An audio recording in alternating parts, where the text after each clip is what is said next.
Il était le premier à se présenter ce 4 novembre à la barre. Le médecin militaire, colonel-major Diebré Alidou Jean-Christophe, âgé de 71 ans. Il était commandant quand Thomas Sankara et ses compagnons se faisaient assassiner. Faux en écriture publique et à la charge retenue contre lui. Diebré Alidou est reproché d'avoir produit un certificat de décès à la veuve de Thomas Sankara et 2 autres femmes, 3 mois après l'assassinat du révolutionnaire où il a mentionné « mort naturelle ». Le septuagénaire reconnaît avoir signé et établi ces 3 certificats de décès à la demande de ses veuves qui voulaient le document pour les formalités administratives. Quand le président du tribunal demande alors pourquoi avoir mis mort naturelle après 3 mois de décès où la quasi-totalité des Burkinabés savaient que le corps de Thomas Sankara était criblé de balles, Alidou Diebré répond « Je ne connais pas la cause du décès. Je n'ai pas vu le corps. » Et d'ajouter que dans des circonstances pareilles, c'est le qualificatif qui sied, à défaut de faire une autopsie. D'ailleurs, précise-t-il, avec sa défense, il a délivré ce document dans le but de rendre service, de se montrer humaniste à l'endroit de ses veuves. Le parquet lui précise alors que la mention mort naturelle a violé la déontologie de son métier et il est puni par le code pénal actuel du Burkina. Selon eux, justement, il fallait un certificat de constat de décès et non pas un certificat de décès. Alors, si c'est un certificat de constat de décès, même si on n'a pas la cause du décès, une fois qu'on sait que la personne n'est plus vivante, on peut dire que la personne est décédée. Mais de quoi est-elle décédée? Tu peux prendre un coup, mais ce n'est pas ce coup qui t'a tué.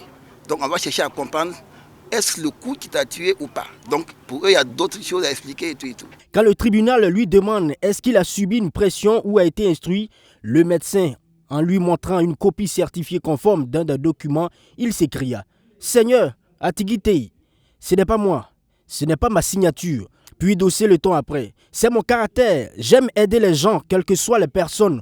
Vous ne me connaissez pas, je ne suis pas très discipliné sur les bords.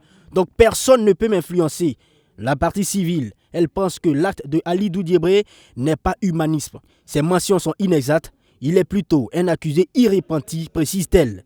Alidou fait profil bas pour finir en indiquant que s'il savait que ce certificat délivré causerait du tort, il ne l'aurait pas fait. Il présente alors ses excuses et demande pardon devant l'assistance. L'autre médecin militaire à la barre, Kafando Amado, a les mêmes chefs d'accusation, mais lui a mentionné plutôt mort accidentelle sur le certificat du défunt Bonaventure Compaoré en 1991. Kafando Amado s'est défendu en indiquant que c'était pour aider la veuve et les enfants, surtout au niveau de l'intendance militaire. Lui a mis en avant les circonstances violentes de la mort du soldat Compaoré. Le terme utilisé est traumatisme balistique, ce qui signifie en clair mort par balle. Une mention qui engage des peines pénales, lui rappelle la partie civile, elle qui précise que cette mention vise clairement à banaliser la mort de Bonaventure Compaoré. Sa défense explique que si l'accusation voulait être objective, elle aurait dû inviter la veuve qui allait demander ce certificat à la barre pour s'expliquer, car elle peut y être pour quelque chose.